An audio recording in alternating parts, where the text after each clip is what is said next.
Ladies and gentlemen, welcome to the Impact webinar, Driving Japan's Green Energy Revolution, Unleashing Wind to Hydrogen Potential. I'm Kayla, Content Analysis from Leader Associates, and I'm honored to be your host for today's webinar. Japan's journey towards achieving net zero emissions presents a distinctive role due to the country's specific challenges.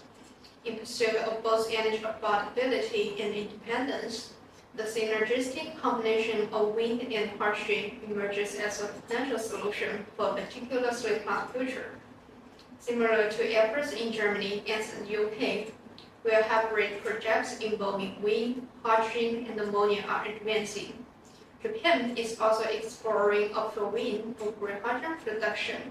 Could this approach serve as an innovative strategy for Japan's sustained progress towards net zero goals in the long term? Today, our guest speakers will explore Japan's unique wind hydrogen ecosystem, covering status evaluation, international case studies, and industry deliberations. During this time, we encourage all our audience to participate in the Q&A session, as we have a professional industry lineup. I'm also excited to announce that today's virtual session is a prelude of our physical event, Japan Wind Energy 2023, which will take place on October 17th to 18th in Tokyo. Key players include Marubeni Corporation, TEPCO Power Grid, Impacts, RWE, Ibjola, India Renewables, Equinor, and more partners to be announced. Additionally, our webinar is supported by the upcoming third Connecting Green Hydrogen Japan, co-located with Japan Wind Energy 2023, set to take place in October in Tokyo. Feature world-class speakers from Marubeni Corporation, Air Products, ThyssenKrupp, Tokyo Gas, JERA, KEPCO, and others. Our next keynote speaker, Ms. Alexandra Vox, who serves as the team lead for offshore wind hydrogen in Germany, Nordics, and APAC at RWE.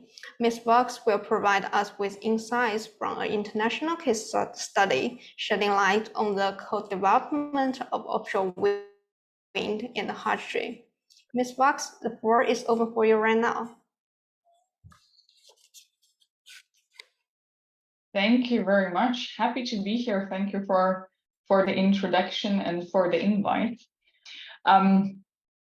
So thank you for being here. I'll tell a little bit about our RWE business and especially about offshore hydrogen at RWE, as we do have a dedicated team in our company, which I'm part of, obviously, who focuses on offshore hydrogen development worldwide at the moment. So, of course, I have an obligatory slide of who is RWE, who are we? We are a big company, German company. We focus on energy generation and also commercial solutions. In our renewables business, we have quite big ambitions to grow in Europe, APAC, and North America. We are number 2 offshore player globally, but RWE is not only offshore. RWE really focuses on energy generation. At the moment, our energy is growing green energy, so we are absolutely and truly into the race of producing green energy. We have our offshore business, we have onshore and PV business focusing on Europe and APAC. And we also have a third renewables company focusing on onshore and PV business in Americas. In addition to that, we also have our RWE generation business, which has been historically focusing on gas industry. And at the moment in RWE generation business, we have also our hydrogen hub. My colleagues focus on onshore hydrogen production, whereas myself and my team, we focus on offshore hydrogen production. But you already can see, of course, from the description of the company, we do leverage all of our strengths in the company. And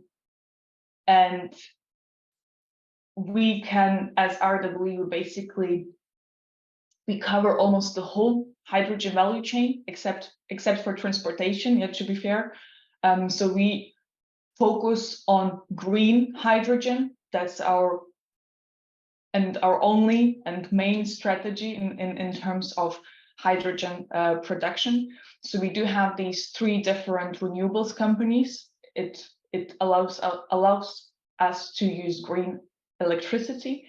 We have RWE Generation, where we have our hydrogen hub or hydrogen knowledge. We also have supply and trading company, and this is,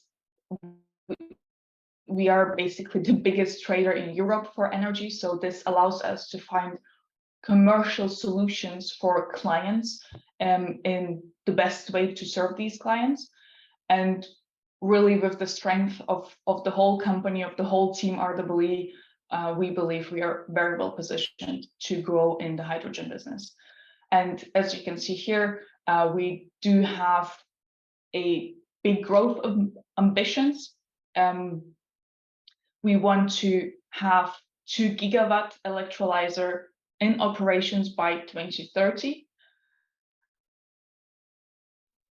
We see it as a portfolio, so we do not at the moment bet on single project. We are still investigating which projects exactly will meet our targets. And that's why you can imagine we have many projects in our portfolio. Most of them, to be fair, focus on onshore hydrogen production at the moment. And I will cover in a minute more on the offshore hydrogen production. But you can see here just a snapshot of some of the projects we are working on. You can see this is map of Europe. It's historically, of course, our core region where we are strong in the presence from our traditional business. It's UK, Netherlands, Germany, and now also leveraging our renewables capabilities and our presence of our renewables companies. We also grow worldwide to make green hydrogen happen. Interesting to know, we have a dedicated board member at RWE Generation. It's Sapna Suri. She's dedicated for hydrogen development. And overall, in the whole company, the whole holding, we have over 300 colleagues working on hydrogen topics. And we can already see these hydrogen experts being embedded in all of our functions. So we are very serious about growing in the green hydrogen area. I promised you, so now we'll talk a little bit about offshore hydrogen production and why offshore hydrogen and when it can make sense to do that. And I think it's quite important also to set the scene in this group as well. Offshore hydrogen production hasn't been done yet, not in a commercial sense, right? So there, well, at least to my knowledge, and of course, if something has changed, please let me know. But we do not see yet projects where offshore hydrogen production happens offshore. So we're talking about offshore hydrogen in the sense that the electrolyzer is offshore, where the hydrogen is also sold to a customer, and there is a nice commercial business case out of it and a commercial project ongoing. So offshore hydrogen is basically lagging also a little bit in the development. I think it is obvious in the sense of greater technology complexity, also need of infrastructure. But we do believe we can lever also the learnings and the development of onshore hydrogen production, so that then we are well positioned to produce hydrogen offshore as well. And here are just some aspects of why offshore hydrogen makes sense at some point. So it's basically we do have some studies that show that offshore hydrogen production in large volumes and far away from shore is already commercially viable if you look at the kind of whole value chain, meaning cost of cable transportation and onshore electrolysis versus offshore electrolysis and then pipe and transportation of hydrogen via pipeline, offshore and 2 gigawatt scale. There we see the kind of the overall value of producing hydrogen offshore. We also can use a lot of space offshore, basically. Of course, when we're talking about large scales, we need space, we need also permits, we need basically realization success for these projects, and offshore offers this scale benefit that we need for large hydrogen amounts. Also, especially in Europe, in the North Sea, where in the Western Europe, where we have industry clusters, we also see that there might be grid congested regions. So basically the grid build out does not happen in the way that we can transport all of the electricity, the whole resource and the potential of power generation in the North Sea to the shore, to the regions where we need this electricity. If we do offshore hydrogen production, we still can use the resources, the potential of the sea that we have out there, and do not basically inject the power into the grid, meaning we use the pipelines, we use an alternative route of energy, and then we can overcome this complexity as well. Of course, water accessibility is there. We still have a challenge of understanding how exactly we will desalinate the water, make water pure, because we need pure water for the electrolysis.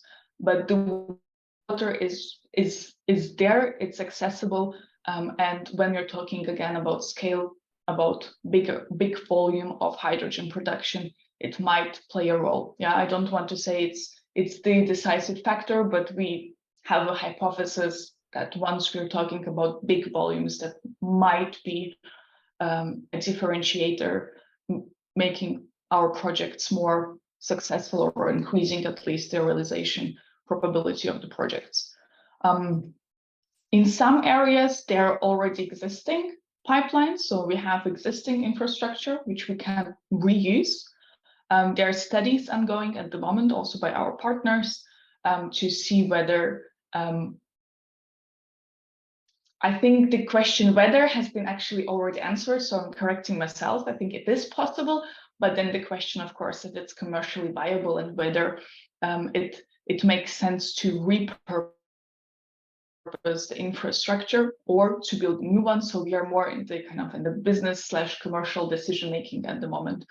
But again, it's more the focus of our partners, and we as a developer, as project developer, we are dependent on the infrastructure build out. And the last point we have on the slide is to reduce environmental impact. That kind of goes with the very first point that I mentioned today. One pipeline can replace basically 5 gigawatt cables. So one 10 gigawatt pipeline reduces 5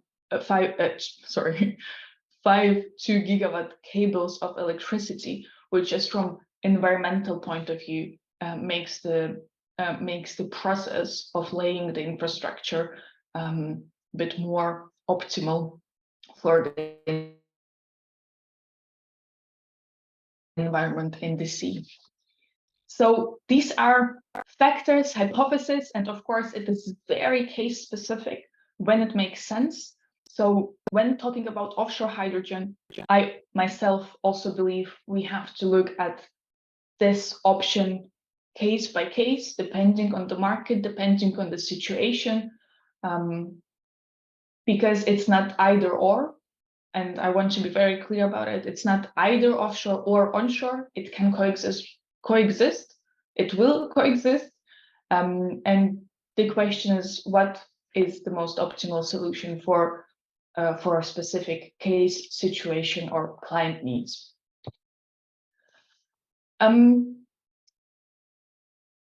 When I was talking about all of these benefits or scenarios where offshore hydrogen can make sense, I also mentioned that we as offshore hydrogen or as industry, we are lagging in the development of the industry a little bit. And that's for a kind of obvious reason. Offshore hydrogen production has a lot more complexity, right? We can learn a lot from onshore technology, but we have to make it fit for offshore case. We depend on offshore wind build out and offshore wind regulations. So all the challenges that offshore wind has, offshore hydrogen has as well, but a little bit more because it's a new technology and a new industry. And on this slide, we show the kind of really the boundary condition that needs to be there for enable offshore hydrogen at scale. So yeah, we are talking about really this journey from today to the point where offshore hydrogen production is happening and is economically viable. So as I mentioned, a lot is about the technology. So we do believe technology can be there or will be there. The question is only when. So we do see that the knowledge, the technology knowledge is there in the industry. We are back to the kind of commercial/business question, whether the supply chain is willing to invest into this new industry and new technology. And once they're willing, by when they're ready to provide us already developed commercial solution.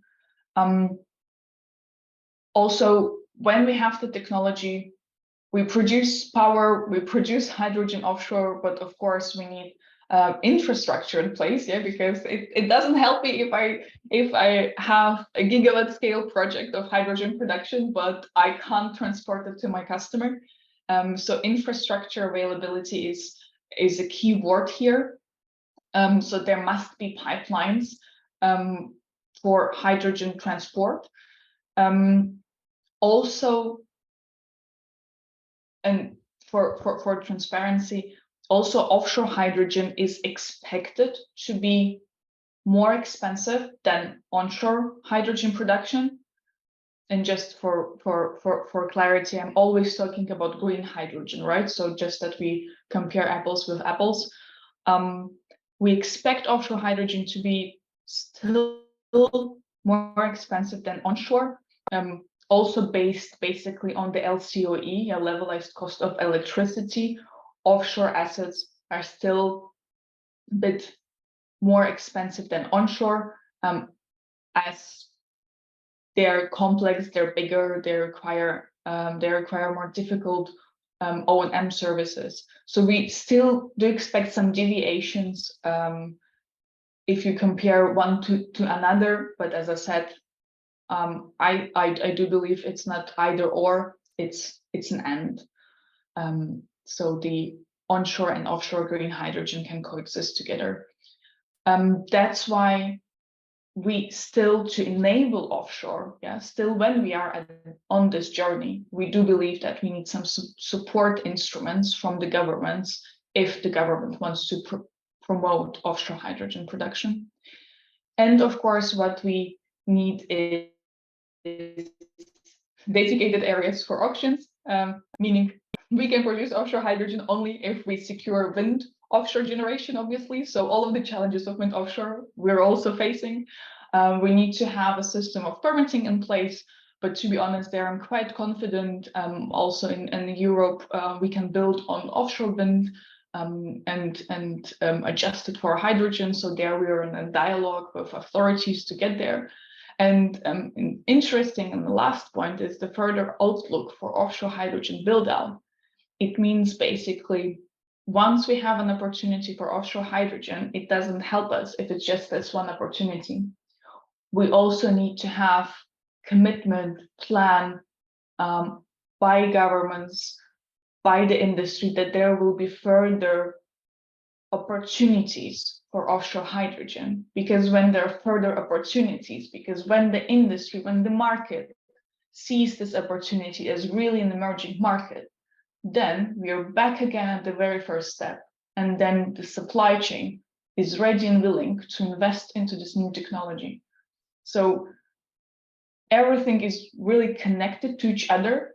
We have to jiggle all of the aspects in the offshore hydrogen development. And at the moment, our team as well, and then I know also many competitors, and at the moment, basically colleagues in the offshore hydrogen industry, we are trying to have these dialogues with supply chain, with authorities, with the state, with the customers to really get it going and make offshore hydrogen happen. That's more, the slide before was more about kind of business development, how we create the industry. And here I just wanted to have, or to provide you a quick outlook, which technology options are there at the moment. Yeah, it's a developing technology, developing industry. So we're open-minded, eyes open, always curious to find new solutions. So RWE is absolutely technology agnostic. Yeah, we are project developer, owner and operator. So our key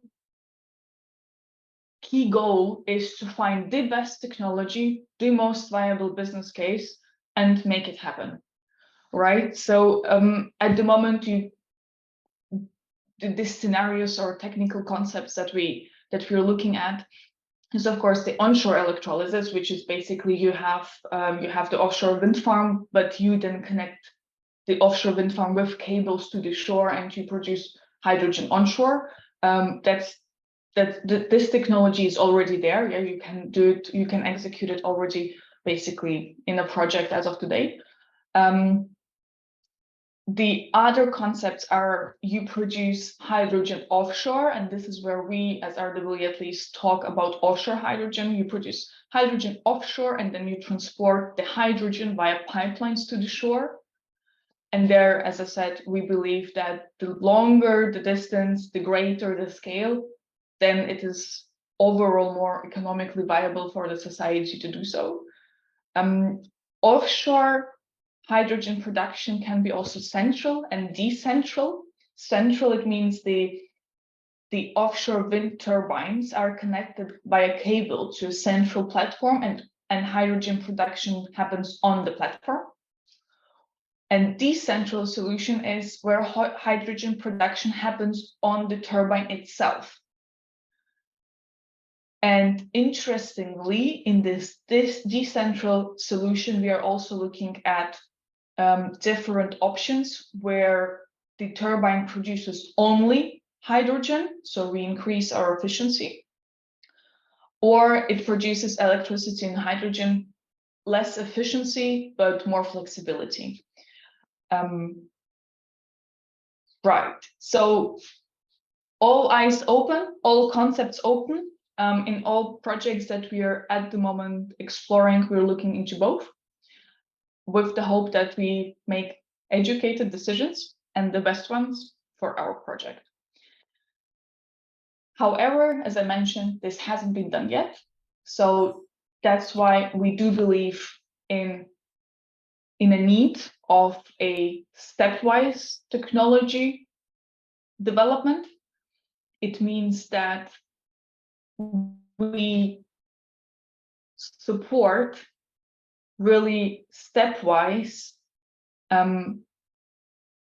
project execution where the technology is tested in real life and out there at sea, starting with smaller volumes, and only when the technology is tested, we support going into commercial or pre-commercial scale of the projects.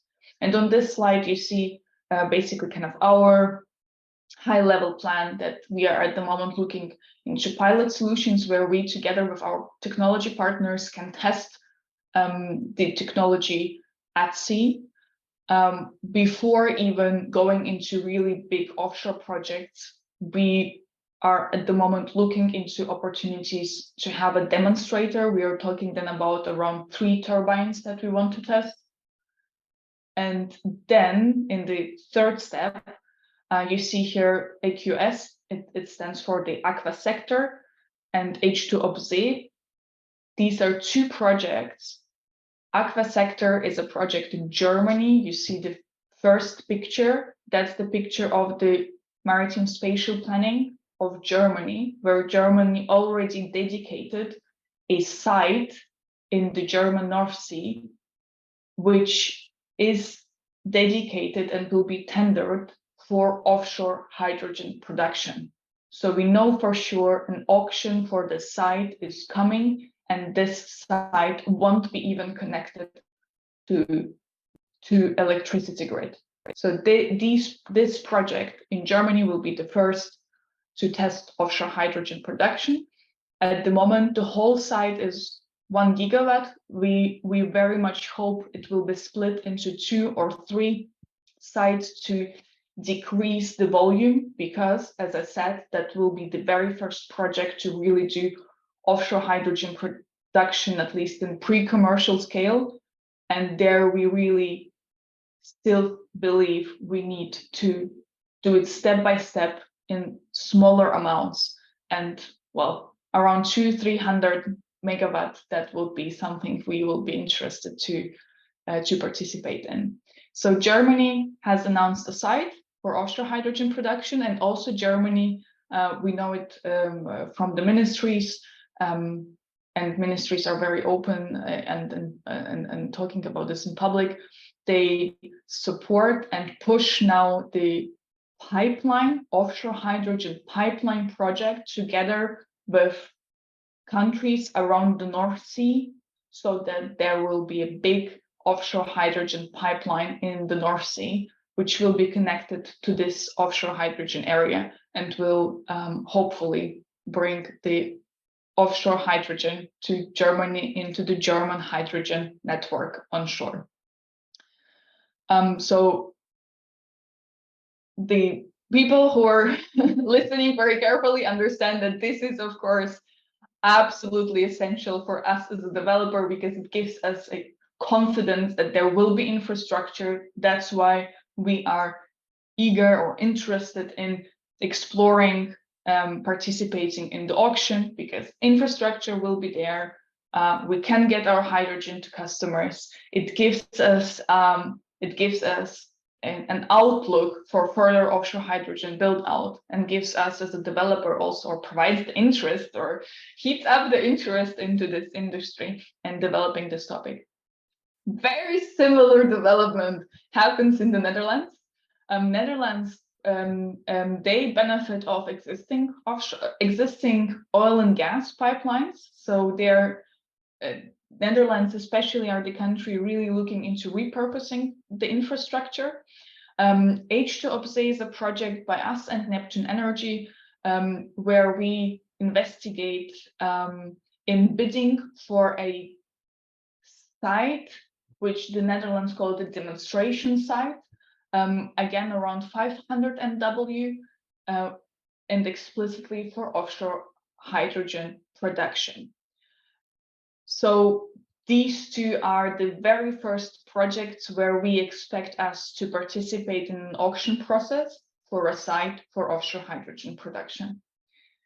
And once we're past this point, and hopefully successfully, then this we expect to be beyond 2030 in any case, then we expect the industry to be ready to do commercial projects in big scale volume.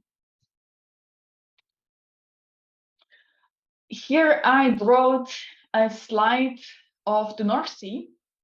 So maybe you can, well, at least we put some flags to recognize that's the North Sea, and here are the countries around the North Sea. You see, especially Germany and the Netherlands have big demand clusters of hydrogen, as well as UK. Yeah, sorry for that. So to be fair, UK, Netherlands, and Germany do have hydrogen demand.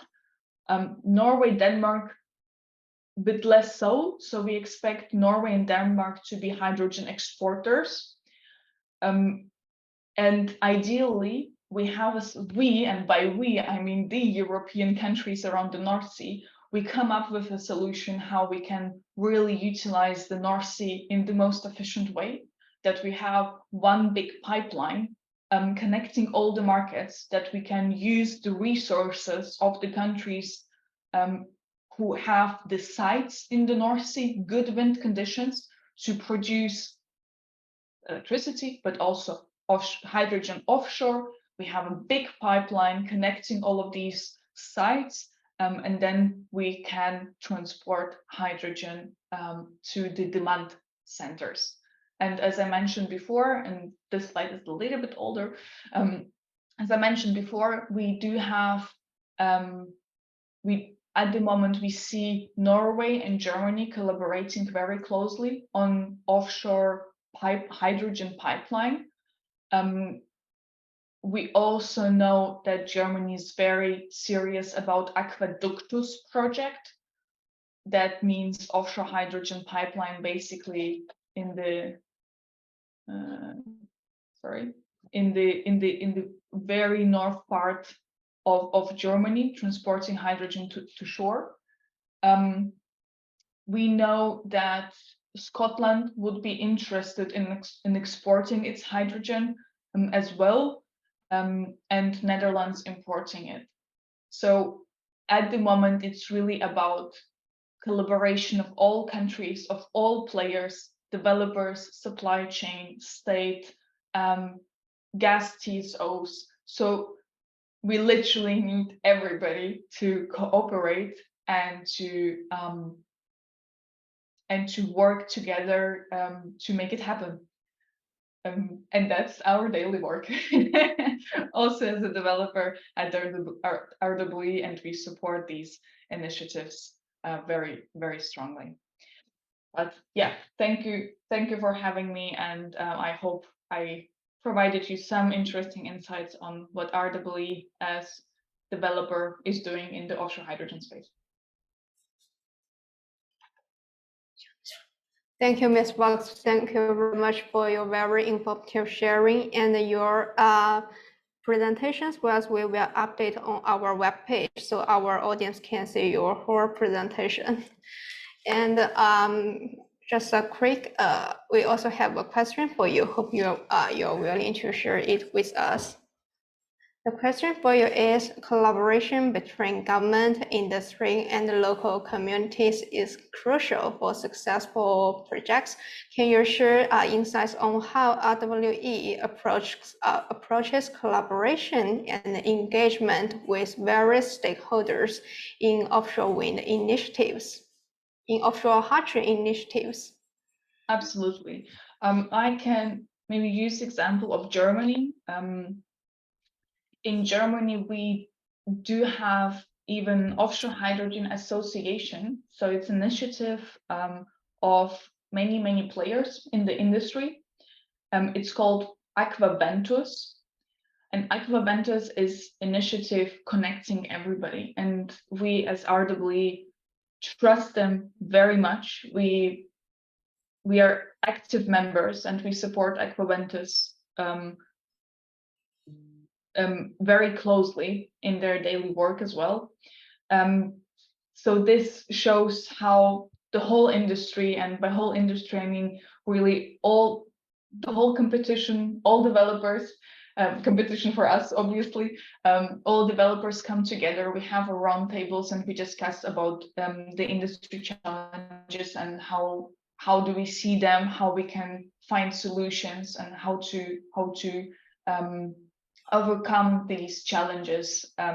So there, I would say we are quite a united front at the moment. I always I kind of make jokes and saying, once, the bigger we get, the more conflicts of interest we have, then it means that we've done our job right. It means that there is the industry with different conflict of interest, where we are real competitors, but at the moment we are really very closely exchanging our views and about the industry development. So that's about the industry. And for example, also Aquaventus engages with gas TSOs. That's Gascade in Germany, for example, where we really, through Aquaventus, through this idea of aqueductus, aqueductus is a project for the pipeline. We really try to push together, and also as a developers, we try to really make it very prominent to the authorities and the government when we are speaking to them, because only together, only when all of these aspects really develop simultaneously, only when it all comes together, then offshore hydrogen production makes sense. So at the moment, it's really about collaboration and pursuing the same goal. Thanks, Ms. Bugs.